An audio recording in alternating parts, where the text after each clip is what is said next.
Hi, I'm Crystal, the parenting coach. Parenting is a thing that some of us just expected to know how to do.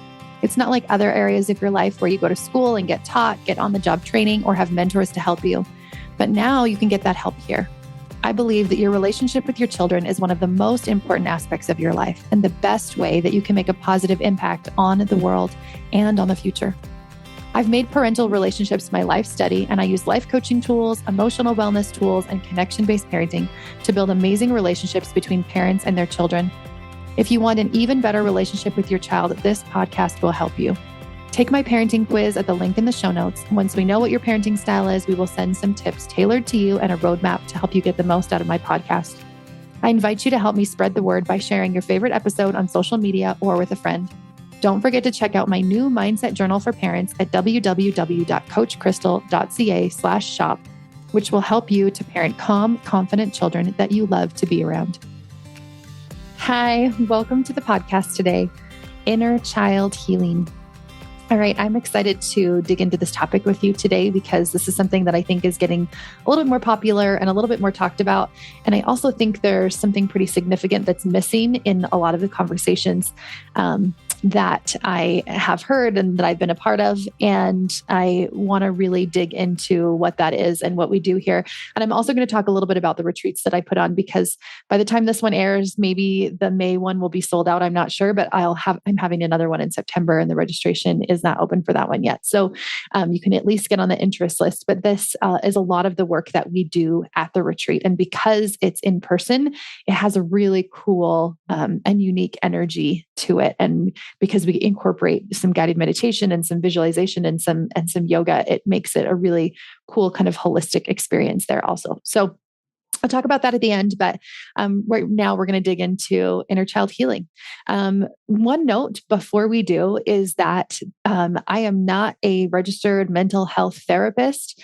If you have significant trauma, or if thinking about your childhood is really like traumatizing to you, brings up some like really strong emotions, and you just feel like you can't go there, please make sure that you have somebody supportive with you as you do this work, or maybe don't listen to this episode, wait till the next one. Also, you could find in your area, I have a friend who found someone who did inner child healing through therapy, and she just kind of Googled that on Psychology Today and just looked for somebody that said on their website something about inner child healing. So you can go find a therapist, find a counselor. If you need some extra support and you can't find one of those, message me and I'll see if I can help support you.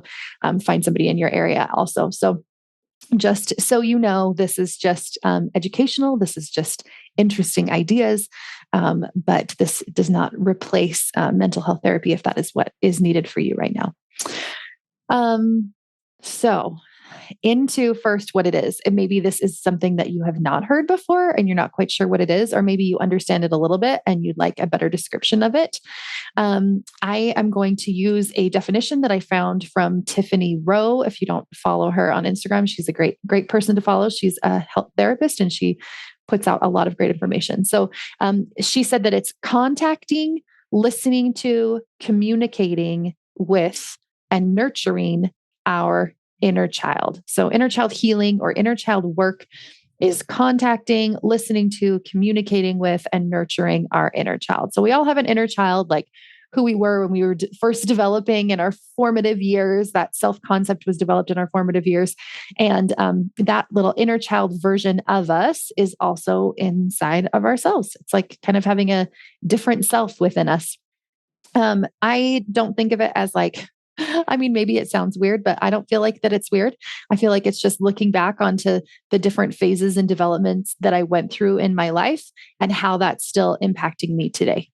So that's kind of another way that you could look at it. So one of the questions that she asked was, what would a supportive, loving parent have looked like? And how can I be that to myself? And I think that's like the best in a nutshell description that there is of inner child healing is, how can I go back to those times that were maybe heavy or hard and maybe are re-triggering me right now? And how can I now be that supportive parent that maybe I needed when I was a child? Another note here is that this doesn't have anything to do with hating our parents and telling our parents that they did a terrible job and that they should have done things differently. In fact, I actually think part of healing is the opposite, is of coming to terms with their humanity and the mistakes that they made and the problems that they had, and that they didn't give us everything that we needed. Also, in that no parent, no matter how amazing they are, could have given us everything that we needed all of the time. That's just because we're all humans and we're not all perfect. And so we're always going to have some point in our life where we didn't have those needs met, whether at school or at home or wherever. So we're all going to end up with some wounds. And healing is just taking into consideration not just the wounds that are happening right now or have happened recently, but also that maybe happened in our childhood. So I don't fall in the hating my parents bandwagon, and I don't think it's helpful or supportive in our healing. I think that what's really helpful is to think about it in that they were doing the best that they could with their background, with their knowledge, with their own upbringing, with their own support, and with their own resources. And I believe that to be true with everybody that I've met. I feel like if you look at their parents or their parents or their parents, and you keep going back and back and back, which is why a lot of times people call this generational healing, it is getting a little bit better. They did do a little bit better than the generation before them. Not always, but often this is the truth. And it's looking back at where they came from and understanding them can help us kind of come to terms with like, yeah, that it maybe wasn't a great childhood. Maybe there was a lot of things that were really hard and really harmful and that I'm really wounded from. And that can also coexist with like, they were actually doing their best. That was actually all that they knew. And that was all that they could do at that time. And the reason that I support that version of the story we can think about it any way we want to think about it. But when I think about it that way, it helps me to feel calm, to feel connected, to feel empathetic, to feel loving, to feel compassionate. And those are like the best energies for me. Like when I show up in that energy, I like how I show up and I like how I respond to the people in my life. And so that has been a helpful way for me to think about it. I remember in one of Brene Brown's books, she talks about wholehearted living. And when she did all of these like I don't know if it was like an experiment or something, but she was like asking a bunch of people about their lives. The theme that rang true with the people who seemed to live a more wholehearted life, where they really enjoyed their life and they seemed to kind of enjoy their relationships and have a healthier emotional and mental life.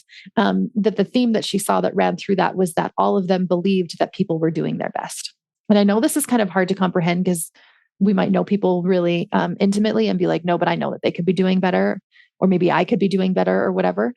But believing that people are doing their best with, even just like, if you think of like toddlers, like with their mood and with how much sleep they got and with their development and all of that, like we understand like, okay, that's why a toddler is a toddler. But imagine if we thought about that in like adults, so they've had this kind of development. They've had this kind of a day. They have this kind of a personality style. They had this much food today, this much water, and this much whatever.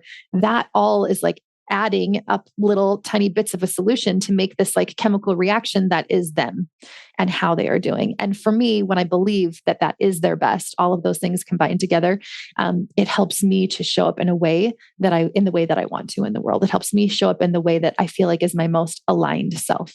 So that is how I choose to think about that. Today, we're going to dig into both the light and the dark. And this is the part that I think is sometimes missing from inner child work and the way that people talk about it.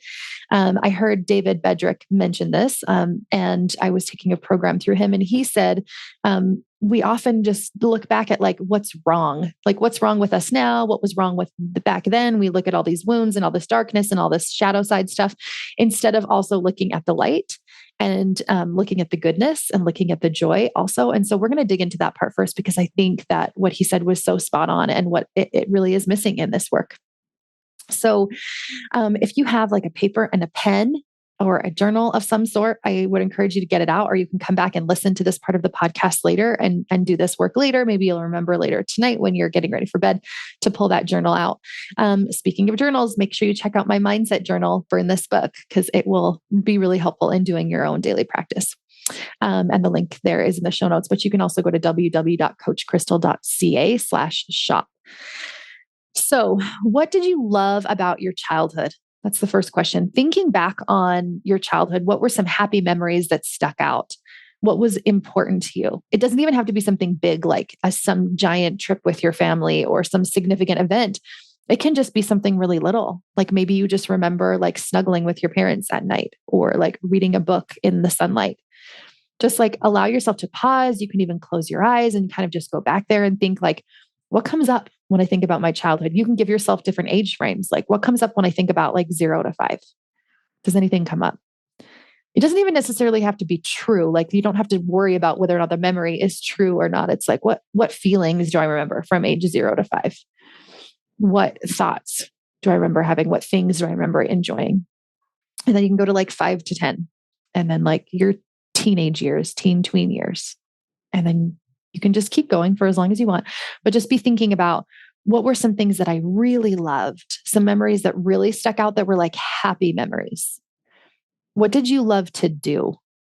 What did you love to do as a teenager or as a tween or as a child, as a baby or as a toddler? And anything goes, like kind of just ask your brain these questions, and it doesn't matter what pops up. Just like allow yourself to write it down. Like, I remember wanting this or liking this or enjoying this. And you're like, I don't even really know if that's a memory or not. That's fine. Just like, we're just going to let it out right now. So it's just journaling. Part of doing things like this kind of the light side of the work is that when we were little, we had so much freedom. We probably didn't think we had freedom because we probably felt like we were really controlled by other people around us. But we had freedom in that we didn't have to worry about, often we didn't have to worry about being the ones to work or to make the money or to provide the food or the care, physical care. A lot of times we could kind of just do whatever we wanted. And now I know I am saying that from a place of privilege, and that was the situation in which I was raised in, and not everybody was raised in that kind of a situation. But for the most part, there was a lot of freedom in childhood, especially young childhood, like 0 to 8. 0 to 8 or 9 is when our self-concept was really developed. And so when we talk about inner child healing, we're really talking about those kind of earlier years. So I want you to think about that feeling of freedom, that I think that we don't have to be productive. We didn't have to do things for like an outcome. There wasn't like a purpose or a result that we were trying to get to. Oftentimes it was just doing and just being for no reason. When I think about that feeling of freedom and those happy memories, obviously it's not all happy, but we're going to go to the happy part first. When I think about that idea of like freedom and not having to have an outcome, I think about riding my bike down the street with the wind going through my hair and the sun on my face. That's something that I remember. I don't even know if that specific thing happened in the way that my brain is thinking about it, but I love that feeling and I love remembering that. I also loved just being able to hop off to my friend's house whenever I wanted, just feeling that freedom of like, I can just go and do whatever I want. I loved spending time with friends. I loved riding my bike. I loved being in nature. So I just want you to think about things like that. What were some things that I just like loved doing? Like not necessarily because I was good at them or talented or trying to like create a talent, but just for fun. What did I do just for fun? I think creation is really important here. So think about that too. Like, what are some things that I liked to create? For my husband right now, I'm going to talk a little bit about his inner healing journey, which maybe I've talked about before here, but he probably doesn't verbalize it in the same way that I would or understand it in the same way that I would, but he has done a lot of things over this last year. Like he decided to take a swimming class, even though they only offered kids swimming classes. He just joined the teenage class. He decided to take a gymnastics class. He did parkour, even though that was also just for teens. He just joined it anyways. He decided to try starting out violin. He's never done violin before, at least not since he was a very, very small child for a short amount of time. So he doesn't have any previous experience in it, but just for fun. And he practices every day, but not because he's like trying to be an amazing violinist, but because he's like, this might be fun. Let me try this out. And that's kind of what this part of inner child healing is like, what can I try just for fun? What sounds interesting? What sounds exciting to me? What sounds like it might be my passion? And it doesn't have to be something that ends up like creating money or like value in the world in the way that we would normally think about it. Like you're not going to become like a concert pianist or violinist or whatever, but it's like what would be fun anyways. So when I was doing this, I took like a weaving class and a watercolor class, and I started learning some new languages. And I was just like, what would be fun? Like if I could just choose anything with no outcome or result. One of the examples I think of is like paint night versus just painting. So, when you go to those paint nights and they're like, here is the picture of what we want it to look like with like the moon and some trees. And there's like a wolf howling at the moon and the grass is like this. And like, there's little changes you can make and little shifts you can make, but pretty much you're trying to get that specific outcome. That's more of like a teaching. Like it's a fun experience, but they're like teaching you a certain skill so that you can get a certain outcome versus painting where you just like sit out in a field with your paint supplies. I'm not a painter. I don't even know what all the paint supplies are there, but all your paint supplies and you just like go to town. You're not going to sell it after. you don't even really know what you want to create. You just allow yourself to enjoy that process, enjoy that journey of painting. You can like throw it away after. Like, and you can do the same thing with so many different things in your life. But the purpose here is like doing something just to do it for no other purpose than just to do it. What did you love about little you? What were some things you loved about you as a toddler or as a 5 to 8 year old, as a 10 to 15-year-old? What was she, he, they like? How would you describe them? And remember, here we're focusing on the light side of it, like the happy memories. Like, what did you love about that? Like, I loved that I was just like kind of giggly and goofy and just cared about having fun. And I loved that I was so kind and loving. I remember even when I was little, loving to spend time with senior citizens. And I had lots of friends that were, 70 plus years old that I would spend time with when I was little and even invite to my birthday parties when I was little. So write down some of those things. What were some things that you loved about you? What you were like when you were little? Some happy memories. And also part of this work is like incorporating these now. Like I was talking about my husband and what we have and what I had done also is just like, what can we find that we can do right now that just for fun, for no other reason but fun and freedom. Okay.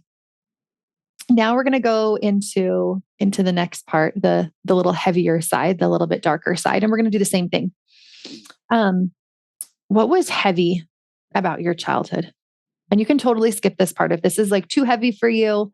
Feel into your body. If you're feeling like it's like way too much energy, way too much emotion coming up, then just skip this part. What memories stick out that maybe weren't so happy? Was there a lot of yelling in your home? Was there a lot of spanking? Was there a lot of like timeouts or grounding? Was there a lot of arguing in between people, name calling, swearing, belittling? How did it feel to be a little kid? Think of like 0 to 8 specifically. How did those heavy, harder memories feel? Did it feel safe? Did it feel secure? Did it feel hard? Did it feel heavy? Did it feel a little bit out of control sometimes? You can write down thoughts. You can write down feelings. You can write down some memories that came to you. Once you've done this for a few minutes, I also want you to think about some thought stories that came from that time. And what I might mean by that is like beliefs that we maybe have carried from our childhood. People pleasing, for instance, comes from our childhood, trying to make other people around us comfortable and happy because we feel like it's our responsibility and because we feel like heavy emotions are a problem, that they're negative, that they're bad. So here's just a couple that might have come from your childhood. Maybe they did, maybe they didn't. You can have some more. You can write down whatever you want, but this just might kind of jog your memory a little bit. Children should be seen and not heard. Other people's emotions are my responsibility. Their thoughts and feelings are mine. It's my fault. Anger is not okay. I have to always be good and kind. Big emotions like big sadness or big anger aren't even safe to feel. It's unsafe to feel that. Only good and happy emotions are okay. I should be small, quiet, polite, little. I'm too much. I'm not enough. Something is wrong with who I am or with how I am. So just take a few minutes just to journal and to write out some of those things. Some of those maybe thought stories that have come up from your childhood. Those are what we talk about when we talk about wounds. Those wounds that have kind of stuck with us from our childhood that maybe we're carrying from our past. And just like any other wound, if we still have the wound and then somebody says something or does something that's directly impacting that wound, it's going to hurt even more. So maybe somebody says something unkind and it would normally be like hurtful and we would feel that way when they say that. It's going to be like doubly painful or maybe even more because there's already a wound about something there. Does that make sense? But if we're able to heal that wound and over time heal it more and more and more and more, it's going to be triggered a little bit less. It's going to hurt just a little bit less over time. So this last part is about reparenting or self-mothering. Reparenting, I think, is a more common term, but I just love the word self-mothering. It came from Sue Monk Kidd from one of the nonfiction books that I read from her. And I was like, it just feels so good. Like, what kind of a mother figure did I need in those times that were hard and that were heavy and that I felt alone? What would that mother figure have looked like? So self-mothering to me is just beautiful. And it's giving little you that's still inside you right now what you needed back then, giving you right now what you maybe needed back then. So when I'm feeling re-triggered and when I'm feeling a little bit of that strong emotional charge right now, maybe what did I need back then and how can I give it to me? So there's a couple ways that you can do this. I'm going to give you a few tips. One is just getting a picture of little you. I've heard this from a few people and I think it's a great idea. And just having like a picture of you as like, maybe right now you're working on toddlerhood or 5-year-old or 8-year-old. You can like put a picture of that like behind your computer screen or on your mirror or in your journal. And you can be thinking about her and you can be like feeling into her and feeling into that relationship that you have with her. And also it'll change the way that you speak internally to yourself because you can ask yourself questions like, how would I speak to her? Would I say this to her? And if I wouldn't, how would I respond to her? And it will really start changing that inner paradigm that we have about how we talk to each other. Another way that you can do it is picturing her in your mind. So maybe some of these heavy, harder memories came up for you when we did that second part there. And you can like visualize that a little bit in your mind. Maybe you can listen to some like soft, soothing music or have like a pillow that you hold that's like squishy or something. You can even bring something from childhood. Maybe you have like a childhood blankie or some sort of like object or picture from childhood that you can have with you as you do this. But just visualize something that was a little bit harder, a little bit more heavy in your mind. And then you can ask that little version of yourself, like, what do you need? You can even have a conversation out loud. Like you can pretend like you're little me and you're big me. Like, what do I want to say? What do I need to be said? And like, as the mother version of me, like, what do I need to give? What do they need from me? Another way you can do that is just through journaling that conversation back and forth to yourself. But the best way that I do, or that not the best way, but the easiest way I do it is I just think like, what did I need then? When I was feeling this way, where children should be seen and not heard, and like I wasn't able to have a voice. Nobody listened to me or considered my opinion. What was it that I needed then? Maybe it was I needed to be validated, to be connected with, to be actually heard, where somebody was looking at me in the eyes and listening to me. I can do that to me right now. What's happening with me right now? What do I need somebody to hear from me right now? I can hear me. I can validate me right now. That's what self-mothering is. What would support and comfort look like back then? And how can I give that to me right now? What would support and comfort look like right now for me? And how can I give that to me? Remember that in this podcast, I talk all about connection-based parenting. Connection-based parenting is not permissive and it's not authoritarian. So on the one side, we have that really like traditional hardcore style. And on the other side, we have a very permissive, not quite neglectful, but like just not really caring style. In the center, what we have is boundaries and love, connection, empathy, support, and relationship above all. But it's also structured, right? So we also help our kids find good, healthy bedtime routines, or what time they go to bed and what time they wake up. Like we're going to put them to bed because we know that that's best because we're the parent. We're going to feed them healthy food because we also know that that's good for them. We're going to give them hugs and kisses and love when they're hurting or when they're having a hard time. Maybe we read to them because we also feel like that's important. There's boundaries that we have around everything all the time. We have a boundary around when bedtime is or when wake time is or whatever. There's those things that you have regularly. So I want you just to think about that. It's a focus on love and focus on connection, but there is also boundaries, and that could be for you too. So how could you make like a soft, kind, loving boundary for yourself? For me, I actually give myself a bedtime because inner child me might be like, I just want to stay up late and like watch TV and like do whatever I want and like just want my own time. But like boundaried me is like, I know you want that. And I know you think that's best, but I know that in the morning, it's not going to feel good. You're going to have a really hard time that next day. So I'm just going to do what's best for us. And we're going to go to bed at like 9:30 or 10 tonight because that's going to be really helpful. And the more that I do that, the more that I get used to that and my body gets used to that. That's just one quick example, but like you can instill boundaries for yourself. One of the things I loved that Tiffany Rose said, I took a course through her and she said, boundaries are not punishing somebody else. Boundaries are keeping you physically and emotionally safe. They're not about punishing somebody else. They're about keeping you physically and emotionally safe. So here in this kind of situation or scenario, what is it that my inner child is trying to say or do or wants or whatever? And then how can I help them by enforcing a boundary from like love and compassion and kindness? And how can we be that accepting, loving, nurturing version of parent that we wanted when we were little now? There were maybe even times that your parents did show up in this way. So maybe you do kind of already know how that feels, or maybe somebody else in your life showed up that way for you.